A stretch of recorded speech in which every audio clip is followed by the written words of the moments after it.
Welcome, everybody. It is Wednesday at noon Pacific. And you know what that means? Well, I should hope that you do, because you're here, hopefully, for the live Law of Attraction Q&A, which I am now trying to make sure is, in fact, broadcasting on my timeline, which it is. So now, to begin this broadcast, like I begin most of my broadcasts here, I'm going to put a little something in the comments section, and I'm going to talk about it for just a moment. In the meantime, please, by all means, introduce yourself as you're coming in so I can interact with you, because that, of course, is what this is all about. Now, I sent out an email notification this morning to my entire list about this incredible extravaganza that you are viewing right now. So we're going to let them come in, and of course, we have our regular visitors who come in. So while we're waiting for the room to fill with people, let's get some of these announcements out of the way. First of all, you'll notice the background, right? It's this flowy, nice thing. And if you hear it, there's music in the background. Does anyone recognize what this is? I'm just going to go ahead and tell you. What's behind me now is the Calm app. The Calm app. And we've talked about the Calm app on this program several times, and I'm going to talk about it more in just a second. I am not getting paid to talk about this. I'm not. There's no affiliate dollars. There's no nothing. I just love the Calm app, and I know that so many people struggle with meditation, and it is a great tool to get into the practice. Hi, Jane. Thanks for being here. I do feel fab. I feel more than fab. Jane MacArthur. Actually, this is a very old mic. Belinda is in the room. Thank you for saying hello. Continue to introduce yourself as you're coming in. So I'm going to show you more of the Calm app in just a second, and then we're going to get into the topic, and then we're going to take your questions as promised. But I got to be done by 1 o'clock because, well, I got other things I got to do. I got to change other people's lives by coaching them through their voiceover career. So the first thing, I hope that music's not too distracting. To me, it's like the most just relaxing sort of thing. So the first post I posted there has 3 links in it. I'll go through it really, really super quick. The first 2 links allow you to be notified without email for any sort of things that Boundless Living is up to, like a live broadcast, for example. Some of you may have gotten a notification this morning saying, hey, we're going live in a few minutes. That's the kind of notification I'm talking about, both in Facebook and on your desktop. No email required. You can click those first 2 links. The instructions are, as they say, self-explanatory.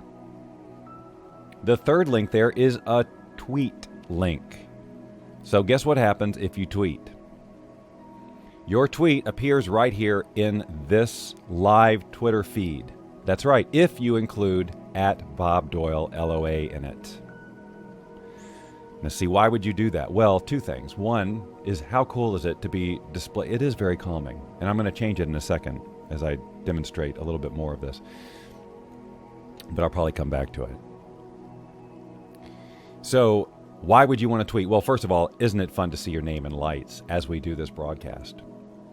Also, it's a way to share with your friends and loved ones who might be interested in the Law of Attraction conversation.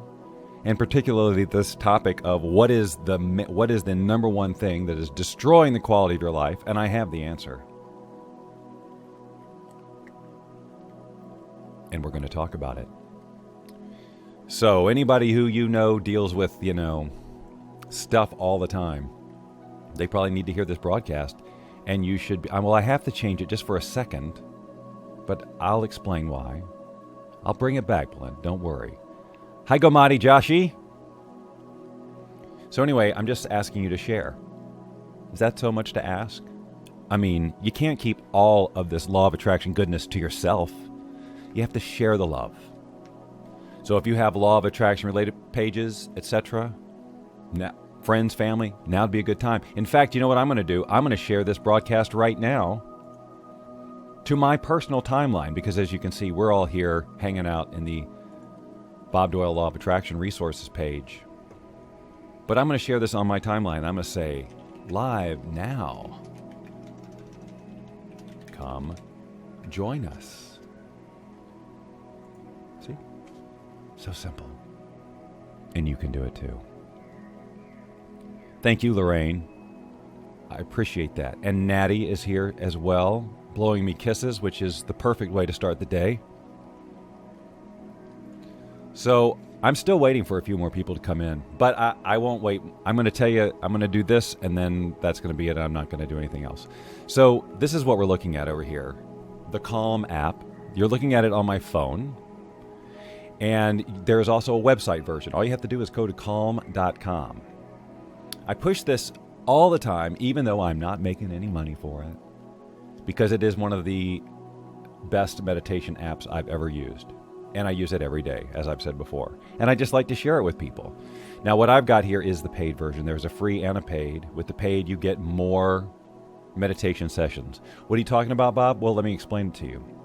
If I click on meditate, the big plus button there at the bottom, you're going to see a whole bunch of different meditation programs that come up that I can choose from. For example, 7 Days of Calm. It's a 7-day series of meditations. 21 Days of Calm, a 21-day series of meditations. 7 Days of Calming Anxiety, 7 Days of Focus. So they have these series, right? Then they have an unguided timed session, which basically will play the music of your choice for however long you say, and then it'll ring a little bell or play a sound that you define to say, okay, your session's over. That's for unguided meditations. Isn't that nice? Lots of music choices to choose from, as I will demonstrate. And then you have a whole series of guided meditations that are not 7 days, 21-day programs, but one-time sessions. For example, deep sleep. And each of these has different lengths of time I can choose from. I can choose a 5-minute session, a 10-minute session, a 15-minute session, 20, 25, 30. See? And then I just download it, and then let's say I choose 10 minutes, and I hit start session. Welcome to the 10-minute body scan for sleep. And then she starts doing it. Right? Lie down in a now again, comfortable position. Things can get a little Resting your sketchy with arms the, by your yes, I'm going to sides. end the session because they don't understand I'm doing a show right now. But if you don't like this music or this scene, you can just swipe and find a new one. See, I can just swipe the screen, and now I'm at the beach. Turn out the sound a little bit so you can be there with me. Isn't this nice and relaxing? Yes, it is available for your iPad, Jane. I use the iPad for it mostly, actually. And now some calming, soothing rain. Isn't this nice? And then this one has no sound, but we do have the earth behind us. A crackling fireplace. These are just a few of the many scenes you can choose. All right? All right, ready to listen to me, all right? I get it. Enough of this already. All right, as promised, I'll go back to the one I had before with the music. All right, let's get into it. No, it's okay, Kimberly, we waited for you. I just did a lot of announcing type of stuff. And I do have kind of a big announcement that I'll save till a little bit later. Where's your link? Trying to find it. Are you talking about Calm? Calm.com. Hold on, I'll type it in here for you. Calm.com. Boom. Excuse me. All right. Wow, I am so sorry. How rude of me to bring congestion to the party. That's not part. No one signed up for that deal.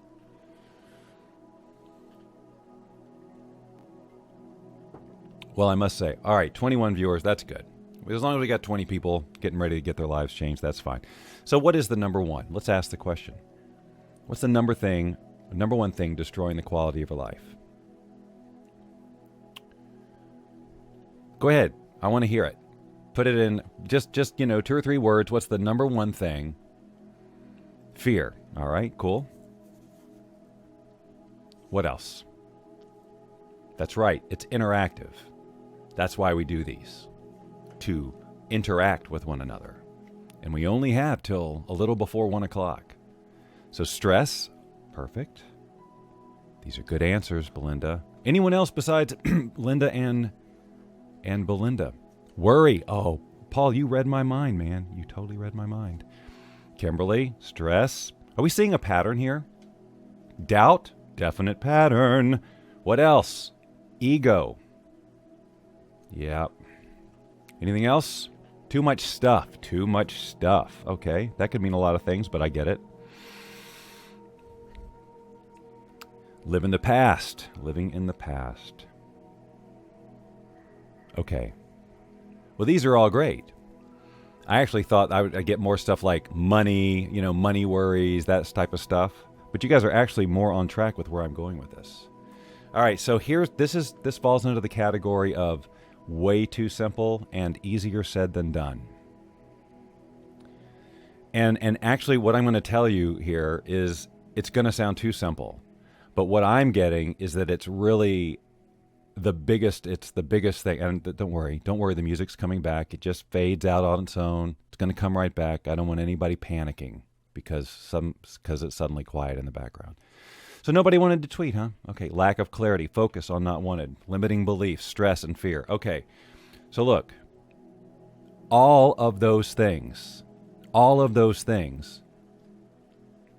I don't want you bailing when I tell you this because you think, oh, it's too simple or whatever.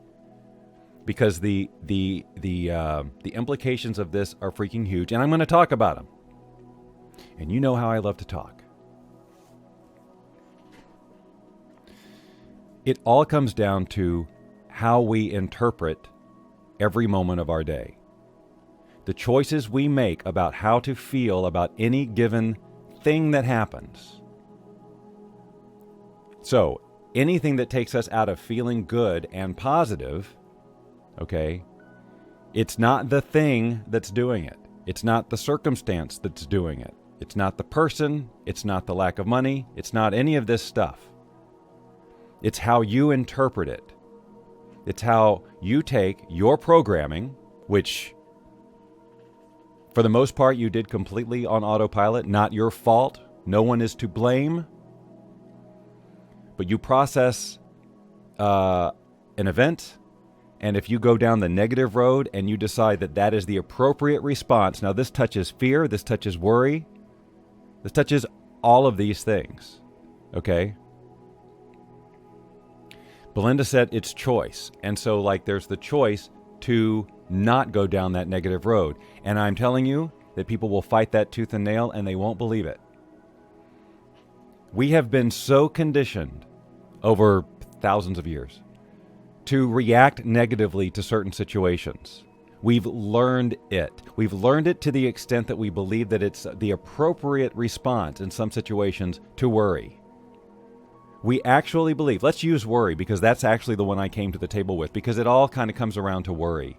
All of these things about fear and all of these things, you end up worrying about them. You have this negative, ongoing, sometimes low burning, sometimes off the charts high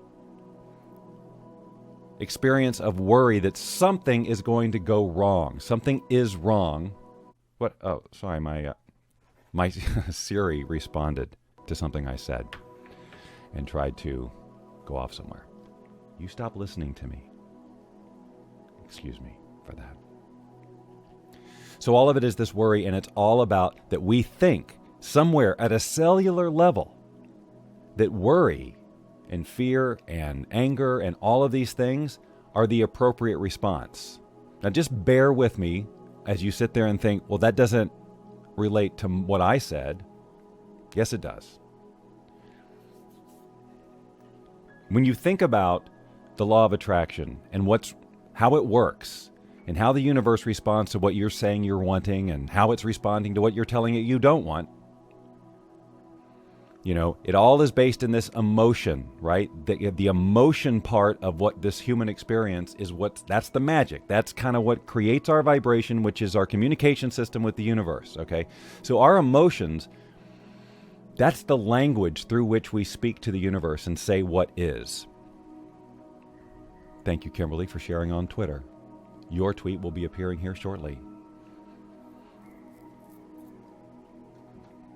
So if you on autopilot allow yourself to go to the worry state or the fear state or all that stuff and maintain it and hold it because you believe, even subconsciously, that it is appropriate. Let me just ask you something, and I want you to answer honestly. Let's say you've got a situation that would cause worry. Let's say it's money. Let's say it's a money situation, okay? You may know this answer right away. For some of you may have to think about it. If you're presented with a money problem, how many people of you will automatically default to worrying about it because, now you have to think about this, because you think that you're supposed to, that the resolution of the problem, or things not being that way anymore, require you to first worry about it. How many people have that belief? Now, you have to think about it, because you don't go around telling people that this is my belief system, right? I believe that I have to worry about something first. You have to look inside and ask yourself, do you believe that you must worry and stress or fret over something when a problem, quote unquote, shows up in your space before you can reach a solution, before it can change? Yes, Dawn, you haven't thought about it before, but check in with your behavior and see. Because I got to tell you guys, I realized that about myself. Now, I've been talking about this no worry conversation for a year and a half or so, ever since I started reading Andy Shaw's Bug-Free Mind stuff, and he had me make quantum leaps towards eliminating this habit of worry. And that's what I'm talking about. It's a habit. Default setting, Belinda says. Margie says she does it. Trying to reverse this thought, Jane says. So becoming aware of it is the number one thing, is the first thing. Yes, I default to this state. And there's a reason that you do it. You do believe that worrying about it is almost the responsible thing. Like, how many people, if you never worry about it, and otherwise the universe will deliver it. I can't afford to. Well, good on you, Lorraine. Please write the ebook to help other people not worry. Worrying is something that we learn. I learned it growing up. My mother was kind of a worrier. Now that she's retired, I don't think she worries quite as much. But there's a lot of my thinking patterns that were ingrained in me because of how she was. And I learned that being worried about something or stressing something, now she didn't say these words, but this is what I learned from my observation, is that that's the responsible thing to do. How can you be faced with a problem and then just smile your way through it? That's not responsible, right? That's immature. That's not adult. That's not dealing with it. That's what I learned. How many others have learned it that way? That's a question that I'm asking for an answer. Anyone? I'll bet you a lot of you have. Yeah. Linda says, yep. Dawn says, yes. But now let's think about this. Let's take a step back. Just starting picking yourself up after caregiving for a cancer patient friend and a stroke patient dad, both of whom died in the last couple of years. Well, Megan, let's all send a lot of positive. Let's envision Megan getting back on track and reclaiming her life, because she stepped out of her life to take care of others for a while, but now I can see that she's wanting to get back onto her track. And I understand that what you've just been through is a lot to shake off. So I hope that you will ask for support continually and accept it from others. Yes, EFT is one of my big tools that I have in all of my programs. And it is definitely a tool that you should have in your arsenal in terms of this getting rid of worry stuff. But I guess what I'm trying to do here in this conversation is have you frame worry and all of this stuff a little bit differently. Because for years I probably would have said, just do an EFT on your worry. Even though I worry about everything, even though I automatically worry, and then the whole EFT process. If you're not familiar with EFT, well, there are plenty of resources available for that. I won't get into it right now. But it is basically a technique for eliminating resistance, dealing with the negative and limiting beliefs that we carry around with us, so that we can basically lower the energetic force field that resistance raises up against what we want, so we can now allow what we want to be delivered to us, because resistance is basically telling the universe, I don't want what I just said I want, in essence. So,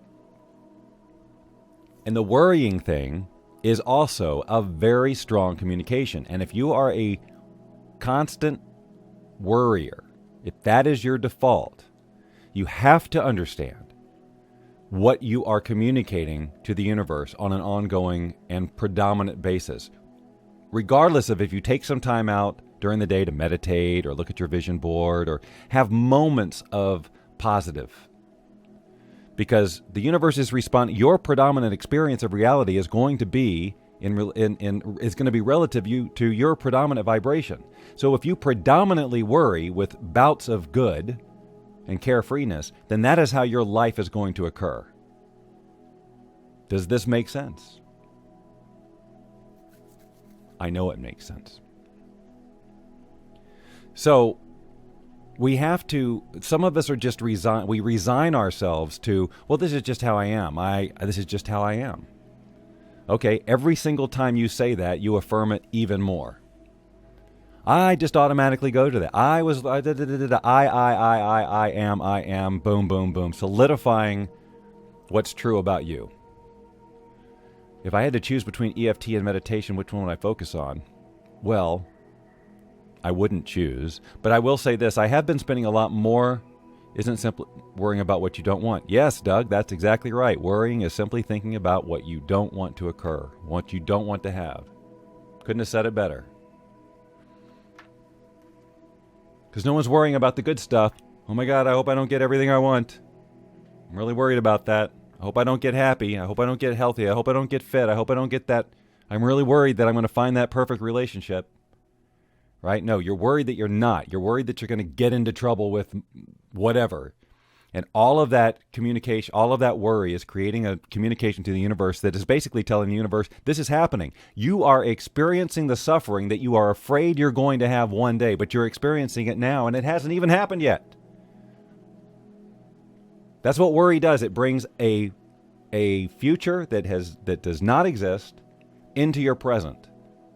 So this whole thing that you're worried about feeling, that you're scared of experiencing, you're doing it right now voluntarily.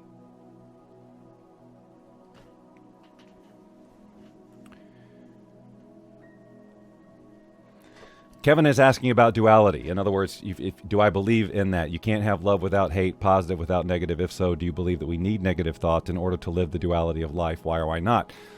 Look, we are born with the ability to have negative thoughts. We are born with the ability to have worry and fear and anger and all of those things. It's about what do you hang on to. All of those negative emotions are meant to push you in a direction. If it's feeling bad, it's a course correction. That's all it is. Whoa, your thoughts are going this way.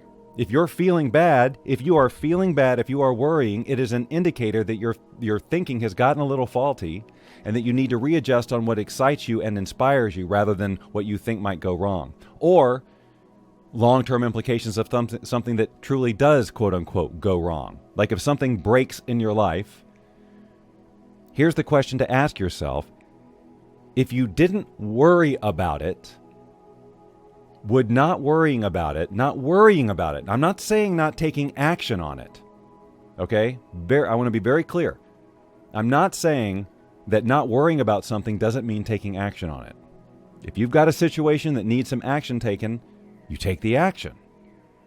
But if you didn't worry about it while you were taking the action, would that have a negative impact on the outcome? If you didn't worry, because something in our ego is telling us that. Something in our ego is saying, well, if you don't worry about it, you're never going to solve it.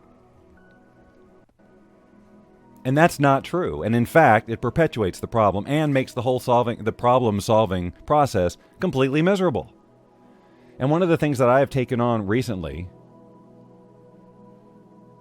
is really catching myself when I'm in a situation that I immediately go to a negative spot and just ask myself in that instance, is this thought serving me? Now look, I've said this a million different ways over the years, that worrying serves no, and Andy Shaw says it, worrying serves no benefit. And I get it, but I get it on different levels all the time. And right now, recently, I've just gotten a whole new level. It's okay to have negative thoughts, Kevin, but you don't want to dwell on them and you don't want to let them consume you and affect your overall, you don't want to identify with your negative thoughts. You know, a lot of people say, well, I'm just this way. Well, now you have created an identity out of your limited thoughts and beliefs. And what happens is when you get into that point, when you get to that state where you identify with your negative thinking and your beliefs, then the prospect of taking those limiting beliefs away gets a little bit more, your ego freaks out. Because if I'm not this worried person, who am I? No idea. You haven't created the vision fully yet. I have created a vision. Because I got to, just to be totally honest with you, because that's what I like doing here. My vision over the past few years or so has been shaky. And if it's not firm, if it's not exactly what you want, if it doesn't inspire you, then all sorts of wishy-washy and weird vibrations play into the mix, and things show up as unpredictable, and it's just, it's just a mess. So it's easy to get back into the worry and the fear and the uncertain thinking because you don't really know where you're going because you haven't got that vision solidified. And that's where I was. And so what has happened for me, what's worked for me, is that I took on a whole new project in my life, a whole new career move, if you will, with the Bob Doyle Show, which doesn't have anything necessarily to do with this, except as an example that I reached a point in my life where I needed to create a vision that so inspired me that the cost of worrying was in my face. In other words, here's my vision. The Bob Doyle Show's this. I'm loving it. I'm having fun. I'm doing exactly what I love all day long. Here's the feeling. Here's the vision. Worrying doesn't play into that vision. I can't have that and be a worry person. So,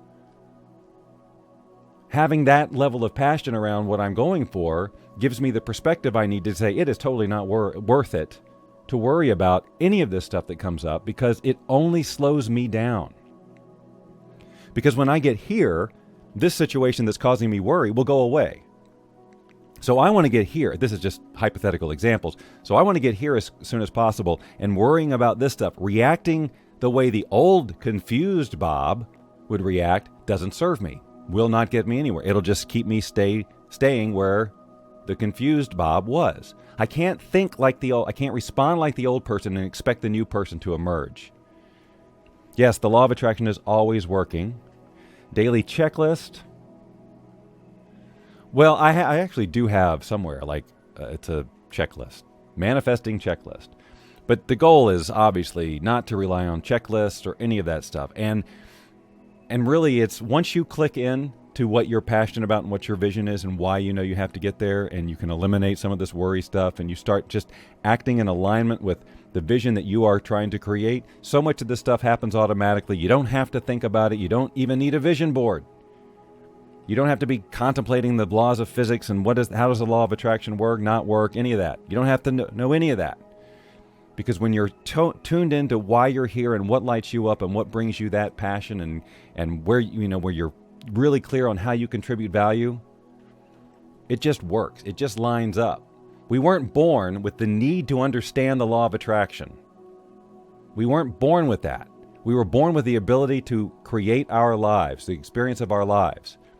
It just so happens that the law of attraction is what's doing that. But because we're so freaking off track, we've been so beaten down with limitations and all of this, that now we kind of need to be aware of what, not only can we do it, create the life that we want, but now people need freaking proof. They don't just believe that they were given these gifts, even though we're told in so many different ways over the course of time that we can create our experience of reality, and in fact are doing it right now. But we don't believe it, so we need proof. So we study the law of attraction. Bob Doyle comes along, he creates a program with the science of it. Whatever we have to do to bridge that gap to get you to the point where you say, okay, I see, we are designed to do this. Now, what do I want? And what are the thought processes that are keeping me from doing it? But the worry and the fear, it takes all the joy out of life. And my commitment is to try and find joy in every minute. It's not easy, especially when you have been a habitual worrier.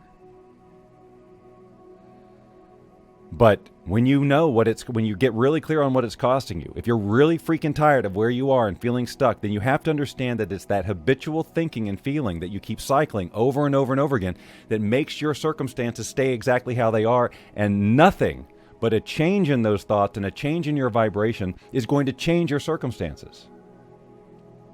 So get clear on that vision, boys and girls, and make sure it inspires you.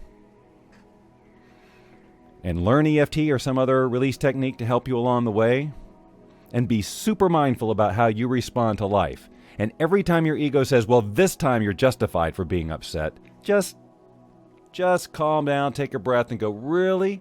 Is it serving me to be upset? Is it serving me to be upset? There may be times when it does, but you really super have to be honest about that question.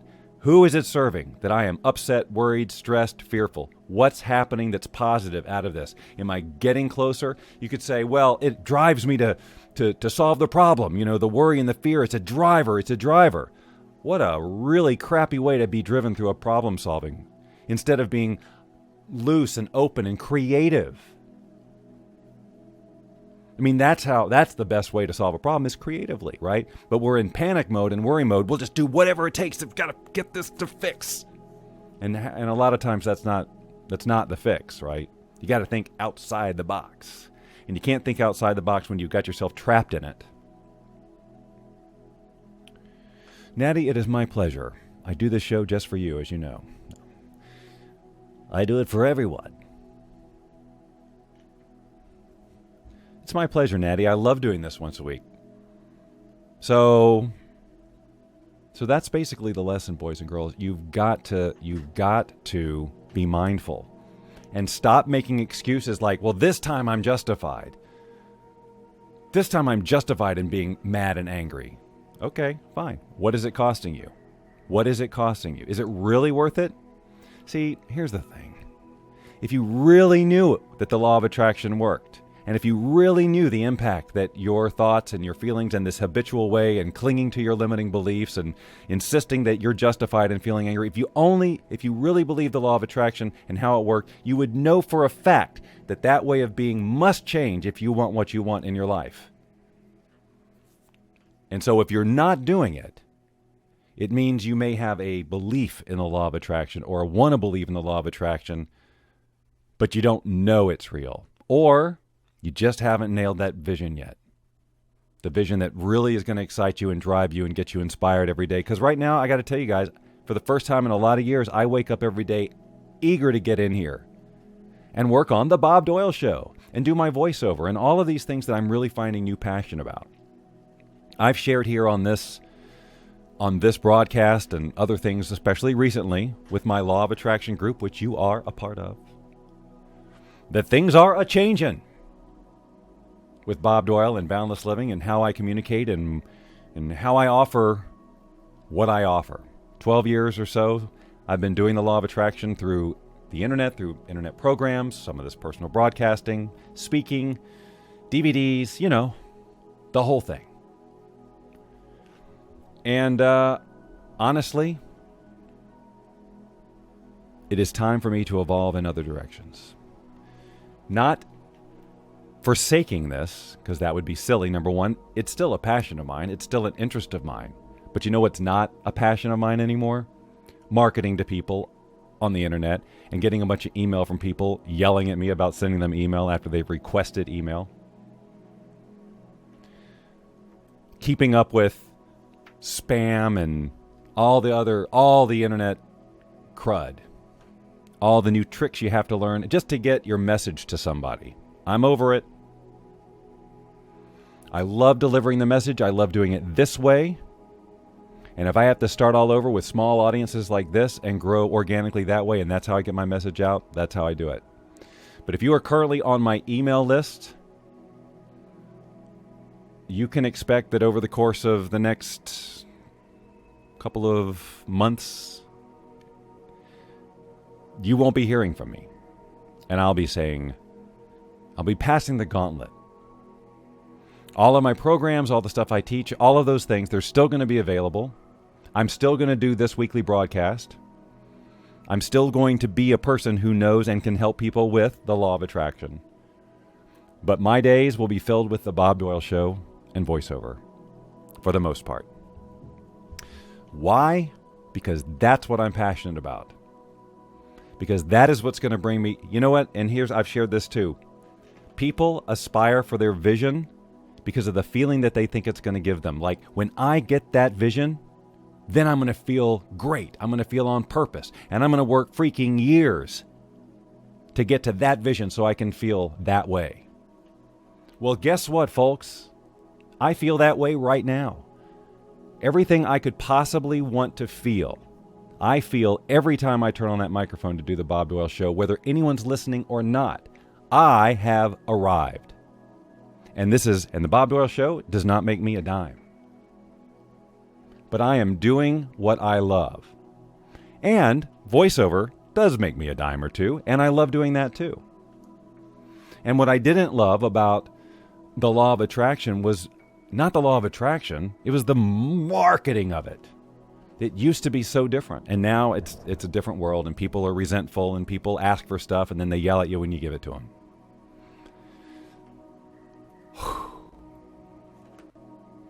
So we're left going, I'm just trying to give you what you asked for. And so frankly, I've been fighting that battle since 2008 probably. Up to then it was easy. Then things changed. And it's like I have no less passion for sharing this message. I have no less belief in the law. I have more belief now knowledge, intimate knowledge of how it works and making it work. And I got to tell you, my life has improved across the board since I made the decision in March. The Bob Doyle Show is my future. Everything's better. My attitude's better. I'm healthier. I have more energy. And 90% of my stress is gone. Simply because I'm filling my day with doing what I love. And I know that a lot of people will say, well, I can't do what I love because it won't make me money. Well, if you just keep telling yourself that, that's going to be true. When I started the voiceover thing, I did not expect it to make me a lot of money. It was something that I started on the side, on Fiverr, thinking a few dollars here and there just to do something that I love, and it turned into a six-figure business. Not because that was even my intention. My intention was to do what I loved. Are you seeing a pattern? When I taught the law of attraction, when I started to do the law of attraction, I did it because I loved doing it. I didn't go seeking the secret out. I didn't hear rumblings of a movie being made and demand that I get in there, right? No, I didn't know. I just did what I loved and everything just lined up.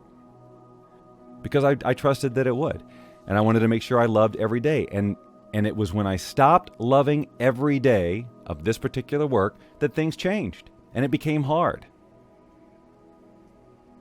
And it's been 8 years I've been fighting that feeling, going, no. I clearly I have to keep doing this. I was in the secret, for crying out loud. But then I finally got it. It's not serving my soul. The value that I have to give to the world is still in all the programs I've done, still here in these weekly broadcasts, but I don't have to bother people with email all the time or try to quote unquote sell them things they don't want. It's very frustrating to be in my position to know so many amazing people who come up with these astounding programs that can absolutely change your life. And the minute I share them with my group, my list, why do you always send that? There's no winning in that game. For me, lots of people win it. For me, my reality and my version of, in my universe, it no longer works. But for plenty of my peers, Lynn right now is at a mastermind, or will be, at a mastermind in Vegas with all these people who are in my industry, who I've been working with for years and years and years, and I would be at that mastermind with them, except that I'm like, that mastermind represents the exact opposite direction I want to go. It's nothing bad about them, where they're going, these people, I love them all. And in fact, I'm giving basically all of my marketing and all of my product stuff over to some guys who are there right now. So I trust those people. I love those people. I don't want to do what they do anymore. So I'm not gonna. And quite frankly, I'm tired of feeling like I'm begging for my email subscribers to avail themselves of the stuff that they asked for. I feel like my track record has proven itself, and et cetera, and people are still skeptical or whatever. That's fine. I mean, they can be skeptical. But anyway, there's just an energy around it that doesn't work for me anymore, so I am stepping away from that. Some people may not even notice at all, because I'll still be out there. It's just somebody else will be putting me out there, not me. I won't be waking up thinking about the email I have to send, or the website I have to fix, or the whatever. You have no idea how amazingly freeing it is.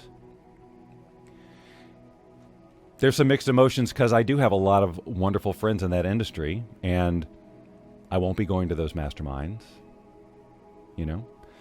But I still look forward to working them with other capacities. Maybe I'll do voiceovers for them. I've done that. Maybe I'll teach them how I'm doing this live streaming because they all want to know how I'm doing this too. So I get to still play with them. And I get to do what I love. And just by doing that, my whole worry and negative thing, I have never been able to access that feeling of, I have a choice right now to think negatively or positively about this, and now I'm doing it every time. Stuff that is a habitual, puts me in a dark place stuff. For the years, I can now choose, you know what? Going down this road is not going to get me any closer to a solution. And in fact, relaxing, finding a more neutral space, I can look at it from a different point of view, not from the old point of view. Because a lot of the time, I'll just give an example, and then I got to wrap up here. But so I went through a divorce. That'll wreck your life. That'll wreck, I should say, mine. It wrecked mine. It wrecked my mind. It wrecked my sense of value and purpose and direction and a zillion other things. And it put me in a really solid fear-based way of living. Waking up at 4 o'clock in the morning, worrying about everything, financial obligations, just craziness. But it was a very intense period of time, and so some very deep beliefs and very deep and habitual reactions became a part of my everyday. So now as I am moving away from that and that way of thinking, because it was like, well, I've got all these obligations I've got post-divorce, and I don't even like I'm not even liking what I'm doing for a living right now, so everything was against me vibrationally. But then I started taking on voiceover, brought in a little joy to my day, and things started to shift. And then when I clicked into the Bob Doyle show, it's like freedom. So that's kind of my announcement, is that if you're one of those people who doesn't like getting my email, don't worry. That's going to stop. And if you want to avail yourself of what I have to teach, and there's plenty, you can either go to the guys who are going to be doing it, which I'm not going to announce that yet. I'm sure I'll make a formal announcement when that whole thing becomes official, which is beginning to happen. It's already started. You can come here to these weekly broadcasts. You can post things here. You can, I'm still available, but I just am not going to market law of attraction at you anymore. So, all right. Well, that being said, I hope that you got value out of the conversation today and that you will think about it in terms of, I know I was using myself as an example an awful lot. But that's how I roll. I'm a lead by example kind of guy. And I like to share my breakthroughs with you because I think a lot of times people think, oh, well, those guys, they got it all figured out. They don't come up against this stuff. Oh, yes, we do. And I like to be one of those ones who turns it around and gives it back and says, and here's how I dealt with it. And I know that what I'm saying here is, oh, I came up with the Bob Doyle show and I'm doing that and that's my answer. And that may not immediately translate for you right now in this conversation. Like you don't know what to do with that in terms of you. Just be with this. Download the Calm meditation app and start meditating on it. I don't know. But I'm telling you, it is the way. Finding something that you love doing without all the freaking excuses as to why it's not enough to give you the life you want. And to finding the joy of doing it right now, not later when it's successful. See, to me, the Bob Doyle show with its 13 viewers is successful. Why? Because I love doing it. 13 people, hopefully it will grow, obviously, but, these people show up and they're entertained by it or something. They stick around, they comment, they play, they share, right? As I develop this thing in front of them. But I'm having the time of my life. And I'm not having any better time now than I will have 5 years from now when there's thousands of viewers. It'll be different. But the core essence of the joy that I'm feeling is here, making no money with it, with just a handful of viewers. And I'm telling you that you can, and meanwhile, the rest of my life is opening up. And I'm telling you that you can take that on for yourself right now by committing and knowing that there's nothing wrong with doing what you love and sharing it. It is responsible. It is the responsible thing to do, no matter what your ego or other people might tell you. Spending the time in your bliss and your passion is the greatest gift you can give to yourself and the rest of the world, as long as you don't sit there and convince yourself that it's selfish or wrong, non-productive, irresponsible, or any of those other things. All right. Well, now, I'm going to mosey. I don't know why I'm saying mosey all the time at the end of my broadcasts, but I am for some reason. So I'm going to mosey. And I hope that you all did get something out of this and enjoyed it, and you can always share. It'll be here waiting for you if you'd like to come back if you missed the beginning. That's the beauty of Facebook Live. Automatic archiving, although it does take a few minutes after we stop broadcasting before it is there available. I will see you next Wednesday. I'm off to Atlanta for quite a few days, and I'm not quite sure what my broadcast schedule is going to be, but I can tell you for sure I will be right here next week, Wednesday, 12 noon Pacific, with still another Law of Attraction topic to discuss. It does feel right to mosey, doesn't it? So I'm going to mosey. Gary, you missed it. What? It's 12 noon. It's every week. How can you miss it? You didn't prioritize it. That's what happened. Let's just say what it is. If you had set a reminder for 12 noon Pacific or 11:55, you would have had time to get a cup of coffee and be here. So I'm just saying it how it is. Okay. All right, everyone, have a wonderful day. I have to figure out how to stop this thing because this is a little bit different than how I normally do it. All right, I've got it figured out now. I'm going to finish the live video. I hope you all have an extraordinary rest of your whatever it is, and I'll talk to you the next time the universe crosses our paths. Fare thee well. You all have an extraordinary rest of your whatever it is, and I'll talk to you the next time the universe crosses our paths. Fare thee well.